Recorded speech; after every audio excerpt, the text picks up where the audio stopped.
अस्सलाम वालेकुम, कैसे हैं आप सब। आई होप आप सब अच्छे होंगे। सुबह का टाइम है, मौसम अच्छा हो रहा है। बारिश 1 से 2 दिन हो गई हैं। कभी सुबह में हो जाती है तो कभी शाम में हो जाती है। अच्छा, जैसे ही बारिश होती है तो दिल खुश हो जाता है कि चले मौसम में कुछ तब्दीली आएगी।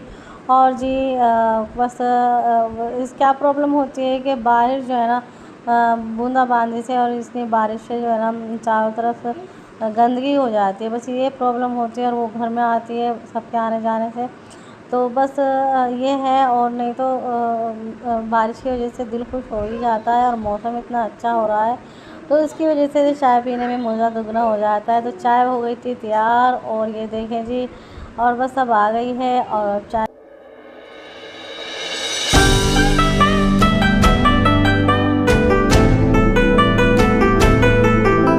के साथ चाय। और फिर आज जो है ना वैसे मैं सोच रही थी कि आज मुझे कहीं नहीं जाना लेकिन फिर नमकीन वगैरह सब ख़त्म हो गया था तो मैंने सोचा चले मार्केट जाते हैं और कुछ ख़रीदारी करते हैं। अच्छा, सुबह की चाय तो ब्रेड वगैरह कुछ भी ले लेते हैं या 1-2 रस ले लेते हैं तो, लेकिन जब हम शाम की चाय पीते हैं तो कुछ ना कुछ मन करता है। और सुबह वाले नाश्ते का तो सामान लेने को बिल्कुल मन नहीं करता, लेकिन नमकीन वगैरह सोचते हैं कुछ ना कुछ चाय के साथ नमकीन हो। तो ये नमकीन ले लिए थे और फिर दिखाई दिया ये डब्बा मुझे रसगुल्लों का। तो माशाल्लाह से मेरी बेटी को बहुत पसंद है और मैंने ये रसगुल्ले के डब्बे लिए क्योंकि मैं तो इतना खाती नहीं हूँ और मुझे वैसे भी मीठा बहुत कम ही पसंद है। और इसमें इतना ज़्यादा मीठा होता है, रस वाली चीज़ जो है ना मैं खाती नहीं क्योंकि दांतों में प्रॉब्लम हो जाती है। तो इसलिए मैंने बेटी के लिए सब चीज़ लेगी और चाय के साथ भी अच्छी लगेंगी। बस और फिर ये रोल थे तो ये क्रीम रोल की तरह हैं, बहुत ही ज़्यादा खस्ता थे तो मैंने सोचा ये तो सबसे पहले लेना चाहिए। अच्छा जी, नमकीन वगैरह हो गई थी। फिर ये मैंगो ये आम रखे हुए थे, मैंने सोचा यार अब तो लास्ट चल रहा है, क्यों ना खा लूँ। और फिर ख़राब होकर जाएंगे तो फिर मैंने ये काम कट कर लिया था। अच्छा जी, उसके बाद खाना बनाने की तैयारी शुरू हो गई थी। तो जो आज खाना बनाने का सोच रहा था कुछ सब्ज़ी बना लें। फिर बहन आ गई थी तो फिर बस बूचर शॉप पर से गोश्त मंगा लिया था क्योंकि आजकल जो है ना बरसात चल रही है तो इतनी भीड़ रहती है बूचर शॉप पर। और सबकी एक ही डिमांड होती है कीमा। कोई कचौरी के लिए ले जाता है और कोई कबाब और कोई कोफ्ते वगैरह करते हैं। बस सबकी अपनी अपनी पसंद होती है। तो चलें जी, मैं बताती हूँ कुछ चीज़ें जो कोफ्ते में हम शामिल करते हैं। तो ये देखें ज़ोहर का टाइम हो रहा है, अज़ान भी हो रही है तो फिर बस अभी ज़रा मैं थोड़ी देर रुक जाती हूँ, फिर बाद में बताऊँगी जब अज़ान हो जाएगी। अच्छा, एक बड़ा चम्मच गरम मसाले का और 2 चम्मच मिर्ची के हैं और 4 चम्मच खसखस पीस कर डालिए। 1 चम्मच गरम मसाला मैंने बताया था और 1 चम्मच नमक है। तो ठीक है, और फिर अब हमने इसे पेस्ट सा दरदरा सा बना लिया था, ये पेस्ट था।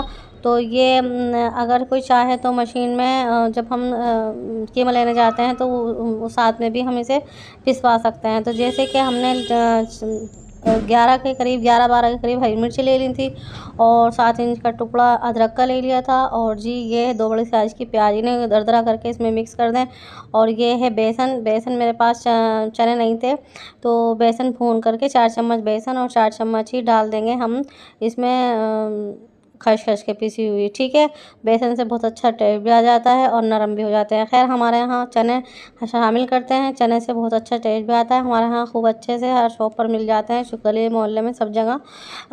लेकिन मैं उनके लिए बता रही हूँ जो अगर चने नहीं ले सकते तो बेसन भून कर डाल सकते हैं। थोड़ा सा इसमें बनस्पति से घी भी शामिल किया है। अगर चिकनाई वाला गोश्त ना हो तो ये घी शामिल कर सकते हैं। ठीक है, और फिर बस अभी इसे 2 किलो कीमा था जो हमने खूब अच्छे से धोया। धोने के बाद इसे पानी ड्रेन करने के रख दिया था। जब इसका सारा पानी निचोड़ गया तो फिर बस इसमें सब मसाले मिक्स कर दिए थे। नमक अपने अंदाज़ में रखें क्योंकि 2 किलो कीमा है, घर के लिए खाना बन रहा है तो इसलिए मसाले इस तरह से डाले हैं। तो अपने अंदाज़ से मसाले सब मिक्स कर सकते हैं। मैंने बताया था जब हम बूचर शॉप पर जाते हैं तो अगर कोई चाहे तो ये प्याज, हरी मिर्ची और अदरक एक साथ मशीन में निकलवा सकते हैं, बहुत अच्छा टेस्ट आ जाता है जब भी। अच्छा खैर, ये प्याज है और दही है, 200 ग्राम दही और 2 बड़े साइज़ की प्याज लेकर के प्याज फ्राई की और फिर उसमें दही के साथ इसे ब्लेंड कर ली थी। तो ये इसका पेस्ट बन गया है। अच्छा, इसे जब हम कोफ्तों में शामिल करते हैं तो यकीन मानिए इतना ज़बरदस्त टेस्ट आ जाता है। और जो भी कोफ्ते आपके हाथ के एक बार कोई खा लेगा इस तरह से, जैसे कि मैंने रेसिपी फॉलो की है, इसी तरह से अगर आपने फॉलो की तो यकीन मानिए आपके सब दीवाने हो जाएंगे। तो ये कोफ्ते बना लिए हैं अम्मी ने, और ये बॉल साइज में बनते हैं। ज़रा थोड़ा इन्हें पीटम पार्टी की जाती है हाथ में ही, तो ये सख्त हो जाते हैं, मतलब ये एक दूसरे से जुड़ जाते हैं। तो अक्सर लोग जो क्या करते हैं, अंडा अंडा शामिल कर देते हैं, तो इसमें मैं नहीं मानती अंडा इसमें शामिल किया जाए। एक तो सख्त हो जाते हैं, ऊपर से मुझे इसकी स्मेल भी अच्छी नहीं लगती। ठीक है, अच्छा वही घी लिया है हमने, थोड़ा सा और शामिल कर लिया था, जिसमें हमने प्याज फ्राई की थी। और फिर इसमें अब हम लहसुन अदरक का पेस्ट 2 से 3 चम्मच की इसमें शामिल कर देंगे। और फिर अब इसकी भुनाई कर लेंगे। जैसे ही लहसुन अदरक कच्चापन ख़त्म होगा तो फिर हम इसमें मसाले ऐड कर देंगे। और बस ये जो हल्के हल्के तिनके से दिखाई दे रहे हैं, ये प्याज है, क्योंकि हमने उसी घी में जिस घी में हमने प्याज फ्राई किया था तो उसमें थोड़ा थोड़ा शामिल करके इसमें मसाला भून लेंगे। ठीक है, और बहुत जिसमें हम प्याज फ्राई करते हैं अगर उसी घी में हम बनाएं तो और जायका आ जाता है, क्योंकि प्याज हमने जिसमें फ्राई की थी उसी घी में अगर हम बना लें तो अच्छा जायका आ जाता है। अच्छा, तो चले जी, अब हम मसाले ऐड कर देते हैं इसमें। तो अब हम इसमें थोड़ी सी 1 चम्मच से ज़्यादा मिर्ची शामिल कर देंगे। 4 चम्मच हम इसमें धनिया शामिल कर देंगे, क्योंकि ग्रेवी बनानी है। तो अब हम इसकी भुनाई कर लेंगे। और थोड़ा सा पानी इसलिए मसाले जले नहीं इसलिए शामिल कर दिया था। अब हम इसके मसालों को खूब भुनाई कर लेंगे। और जैसे ही हमने मसाले की भुनाई की तो बस अब हम इसमें थोड़ा सा नमक शामिल कर देंगे, 1 चम्मच के करीब। क्योंकि हम नमक जो है ना अपने अंदाज़ के मुताबिक ही डालते हैं, सबको पता होता है। लेकिन जब हम खाना बनाते हैं 1 किलो से ज़्यादा, 1 किलो, तो हम 1 चम्मच उसमें शामिल कर दें। अच्छा, फिर बाद में अगर ज़रूरत हमें पेश आएगी तो हम उसमें फिर डाल देंगे, लेकिन फ़िलहाल तो 1 चम्मच ही चल जाता है। अच्छा, उसके बाद थोड़ा सा हमने इसमें पानी शामिल किया मसाले में, और फिर हम अब इसमें शामिल कर देंगे ये सारे कोफ्ते। और ये देखें, अब जितने भी हमने कोफ्ते बनाए हुए हैं सब कोफ्ते हम इसमें शामिल कर देंगे। और ये मसाले के साथ कोफ्ते भुनाई हो जाएगी। तो अभी हमने कोई पानी वगैरह कुछ भी ज़्यादा नहीं डाला, सिर्फ थोड़ा सा पानी डाला था। और इसमें डालने के बाद इसमें हम 2 सीटी, कुकर में अगर बनाना हो तो 2 सीटी हम इसमें लगा देंगे। और 2 सीटी जैसे ही हम इसमें लगाएंगे, ये देखिए प्रेशर कुकर है। और अगर पतीले में, अक्सर पतीले में बनाते हैं कोफ्ते, लेकिन आजकल क्रेज़ है तो कुकर में भी बना लेते हैं जल्दी की वजह से। ये देखें इसकी लो, और फुल फ्लेम पे हमने बनाया। तो जैसे ही सीटी आई तो हमने प्रेशर कुकर का ढक्कन खोला, और जो हमने पेस्ट बनाया था तो अब पेस्ट हम इसके शामिल कर देंगे।